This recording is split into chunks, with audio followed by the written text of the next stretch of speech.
ओम शांति। आज 22/10/1970 के अव्यक्त महावाक्य। आज का टाइटल है फूल की निशानी फ्लोलेस। तो बाबा ने कहा कि अगर हमें बच्चों को फुल बनना है हर चीज़ में, तो उसके लिए हमें इस फ्लोलेस की बीमारी से स्वयं को बाहर निकालना पड़ेगा। तो उसके लिए बाबा ने एक खास समय आज क्लास कराई। तो बाबा ने कहा कि आज बाप दादा एक एक रतन की 3 बातें देख रहे हैं। एक तो हर एक की लाइट देख रहे हैं, दूसरा सब में माइट भी देख रहे हैं, और तीसरा राइट। तो बाबा ने कहा राइट शब्द के 2 अर्थ होते हैं। एक तो राइट यथार्थ को कहा जाता है, दूसरा राइट अधिकार को भी कहा जाता है। बाबा ने कहा राइट अधिकारी भी कितने बने हो यह, और साथ साथ यथार्थ रूप में भी कहाँ तक बने हो। तो बाबा ने कहा लाइट, माइट और राइट, ये 3 बातें बाबा बच्चों में देख रहे थे आज। फिर बाबा ने दूसरी बात देखी, कई बच्चे अभी अभी सिर्फ आवाज़ फैलाने तक रिजल्ट दिखा रहे हैं, आवाज़ फैलाने में पास हो गए, लेकिन आत्माओं को बाप के समीप लाने का आह्वान करना, इसमें अभी बच्चे फुल पास नहीं हैं। ये रिजल्ट बाबा को नहीं दिख रही। तो बाबा ने कहा आज आवाज़ फैला है, लेकिन आत्माओं का आह्वान भी तो करना है। आह्वान करना और बाबा के समीप लाना, यह पुरुषार्थ अभी रहा हुआ है, क्योंकि स्वयं भी आवाज़ से परे रहने के इच्छुक है, अभ्यासी नहीं है। इसलिए आवाज़ से आवाज़ फैल रहा है, लेकिन जितना स्वयं आवाज़ से परे होकर संपूर्णता का आह्वान अपने में करेंगे, उतना ही आत्माओं का भी आह्वान कर सकेंगे। अभी भल आह्वान करते भी हो, लेकिन रिजल्ट आवागमन में है। आवागमन में आते भी हैं, जाते भी हैं बच्चे। तो बाबा ने कहा लेकिन आह्वान के बाद आहुति भी बन जाए, वह काम अभी करना है। नॉलेज की तरफ आकर्षित होते हैं, लेकिन नॉलेज फुल के ऊपर आकर्षित करना होगा, क्योंकि नॉलेज के साथ नॉलेज फुल के ऊपर हमें आकर्षित होना होगा, तभी हम जाके ये सेवा कर सकते हैं। बाबा ने कहा, बाबा ने बताया कि रॉयल माया के रूप में आप कहते हो वायुमंडल ऐसा था, वाइब्रेशन ऐसे थे, वह समस्या ऐसी थी, इसलिए हार हो गई। लेकिन बाबा ने कहा कारण देना गोया अपने को कारागार में दाखिल कर लेना। अब समय बीत चुका है, अब कारण नहीं सुनेंगे, बहुत समय कारण सुन लिए तो, लेकिन अब प्रत्यक्ष कार्य देखना है, ना कि कारण। अभी थोड़े समय के अंदर धर्मराज का रूप प्रत्यक्ष अनुभव करेंगे, क्योंकि अब अंतिम समय है, अनुभव करेंगे। इतना समय बाप के रूप में कारण भी सुने, स्नेह भी दिया, रहम भी किया, रियलाइज भी बहुत की, लेकिन अभी यह दिन बहुत थोड़े रह गए। फिर अनुभव करेंगे कि यह संकल्प की भूल, 1 का 100 गुना दंड हमें मिलेगा। तो हमें इस बात को भी चेक करना है कि ऐसा कुछ कारण बार बार देंगे तो बाबा ने कहा फिर आप आगे नहीं बढ़ पाएंगे, क्योंकि कारण देते देते तो जीवन बीत जाएगा और आपकी समस्या का समाधान कभी नहीं होगा। बाबा ने कहा बच्चे यदि समस्याओं को सामना करें तो समस्या भी समाप्त हो सकती है। बाबा ने सामना नहीं करना आता है तो एक समस्या से अनेक समस्याएं आ जाती हैं। पैदा हों और वहाँ ही खत्म कर दें तो वृद्धि ही ना हो। बाबा ने कहा समस्या को फौरन समाप्त कर देंगे तो फिर वंश पैदा ही नहीं होगा। अंश रहता है तो वंश होता है, और अंश को ही खत्म कर देंगे तो वंश कहाँ से आएगा। तो समझा, समस्या के वर्थ कंट्रोल करना होगा। बाबा ने लास्ट में एक बात और भी बहुत अच्छी रखी कि सदा हर्षित रहेंगे तो फिर माया की कोई आकर्षण आपकी ओर जो है बाबा की ओर गारंटी है कि नहीं आएगी। पर बाबा ने कहा वह तब ही होगा जब सदैव आत्मा को हर्षित रखेंगे। फिर बाबा का काम है माया के आकर्षण से आपको दूर रखना। यह गारंटी बाप आपसे विशेष कर रहे हैं, क्योंकि जो आदि रतन होते उन्हों से आदि देव का विशेष स्नेह होता है। तो आदि को अनादि बनाओ, जब अनादि बन जाएंगे तो फिर माया की आकर्षण नहीं होगी, समस्याएं सामने नहीं आएंगी। जब बाप का स्नेह स्मृति में रहेगा तो सर्वशक्तिमान के स्नेह के आगे समस्या क्या है, कहाँ वह स्नेह और कहाँ समस्या, वह राई वह पहाड़ बन, इतना फर्क हो जाएगा। तो बाबा ने कहा अनादि रतन बनने के लिए सर्वशक्तिमान की शक्ति और स्नेह की सदैव साथ रखना। अपने को अकेला कभी नहीं समझो। साथी के बिना जीवन का एक सेकंड भी ना हो। जो स्नेही साथी होते हैं ना, वह अलग नहीं होते। साथी को साथ ना रखने से, अकेला होने से माया जीत लेगी। इसलिए बाबा घड़ी घड़ी कहते हैं, अपने आप को बाबा को साथ रखो, कंबाइंड रखो। एक पल भी बाबा को अपने से अलग हमें होने नहीं देना है, नहीं तो माया पकड़ कर ले जाएगी। बाबा ने आगे विस्तार से क्लास कराई। अब मास्टर जानी जानन हार बने हो, मास्टर नॉलेजफुल बने हो। मास्टर नॉलेजफुल बनने से सर्व नॉलेज को जान गए हो। मास्टर नॉलेजफुल, मास्टर जानी जानन हार बन गए हो व बन रहे हो। अभी तक बन रहे हो, नॉलेजफुल बन गए हो या नॉलेजफुल बन रहे हो। नॉलेजफुल बन रहे हो व विरसफुल बन रहे हो। बन रहे हो या बन ही गए हो, बन रहे हो। जहाँ तक अंतिम स्टेज साकार रूप में देखी, वहाँ तक नॉलेजफुल जानी जानन हार बने हो। साकार बाप के समान बनने में अंतर रहा हुआ है, इसलिए फुल नहीं कहते हो। कहाँ तक फुल बनना है, उसका भी एग्जाम्पल स्पष्ट है ना। ज़्यादा मास्टर रचेता के नशे में रहते हो व रचना के किस नशे में ज़्यादा समय रहते हो। आज ये प्रश्न क्यों पूछा। आज सर्व रत्नों को देख और परख रहे थे कि कहाँ तक फ्लोलेस है, अर्थात फुल है। अगर फुल नहीं है तो फेल है। तो आज फुल और फेल की रेखा देख रहे थे, तब प्रश्न पूछा कि फुल बने हो। जैसे बाप की महिमा है, सभी बातों में फुल है ना, तो बच्चों को भी मास्टर नॉलेजफुल तो बनना ही है। सिर्फ नॉलेज में नहीं, लेकिन मास्टर नॉलेजफुल। इसलिए प्रश्न भी पूछा कि मास्टर नॉलेजफुल बने हो। मास्टर तो हो ना, मास्टर नॉलेजफुल में भी ना हो सकती है। मैंने बाबा के ना मास्टर नॉलेजफुल में भी ना हो सकती है क्या। अगर आपके दो हिसाब हैं तो बाप दादा के भी दो राज हैं। आज एक एक में तीन बातें विशेष रूप से देख रहे थे। आज अमृत वेले की दिनचर्या सुना रहे हैं कि क्या देख रहे थे। आज बाप दादा ने एक एक रतन में तीन बातें देखी, वह कौन सी हैं, यह भी एक ड्रिल कराते हैं। आज तीन बातें यह देख रहे थे, एक तो हर एक की लाइट, दूसरा माइट और तीसरा राइट। राइट शब्द के दो अर्थ होते, एक तो राइट यथार्थ को कहा जाता है, दूसरा राइट अधिकार को कहा जाता है। राइट अधिकारी भी कितने बने हो और साथ साथ यथार्थ रूप में कहाँ तक बने हो। तो राइट, माइट और बाबा ने कहा लाइट, ये तीन बातें बाबा देख रहे थे। रिजल्ट क्या निकली वह भी बताते हैं। अभी सर्विस बहुत की है तो वह रिजल्ट देख रहे थे कि अभी तक सिर्फ आवाज़ फैलने तक रिजल्ट है, माने लोगों तक ये आवाज़ फैलने तक बाबा ने कहा बच्चों की रिजल्ट दिख रही है। लेकिन आवाज़ फैलाने में पास हो, लेकिन आत्माओं को बाप के समीप लाने का आह्वान अभी करना है। आवाज़ फैला है लेकिन आत्माओं का आह्वान करना है।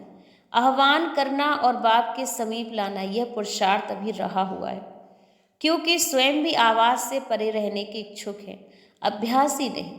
इसलिए आवाज़ से आवाज़ फैल रहा है, लेकिन जितना स्वयं आवाज़ से परे होकर संपूर्णता का आह्वान अपने में करेंगे, उतना ही आत्माओं का आह्वान कर सकेंगे। अभी भल आह्वान करते भी हो, लेकिन रिजल्ट आवागमन में है। तो आवागमन में आते भी हो, जाते भी हो, लेकिन आह्वान के बाद आहुति बन जाए, वह काम अभी करना है। नॉलेज की तरफ आकर्षित होते हो, लेकिन नॉलेजफुल के ऊपर आकर्षित करना है। अभी तक मास्टर रचेता कहाँ कहाँ रचना के आकर्षण में आकर्षित हो जाते हो। इसलिए जो जितना और सेवा स्वयं उतना ही सेवक वैसा ही सबूत दे रहे हैं। अभी तक शक्ति रूप सूरवीरता का स्वरूप नैनों और नैचैनों में नहीं है। शक्ति व शूरवीरता की सूरत ऐसी दिखाई दे जो कोई भी आसुरी लक्षण वाले हिम्मत ना रख सके। लेकिन अभी तक आसुरी लक्षण के साथ साथ आसुरी लक्षण वाले बाबा ने लक्षण वाले कहाँ कहाँ आकर्षित कर लेते हैं, जिससे रॉयल माया के रूप में आप कहते हो वायुमंडल ऐसा था, वाइब्रेशन ऐसे थे, वह समस्या ऐसी थी, इसलिए हार हो गई। कारण देना गोया अपने को कारागार में दाखिल करना।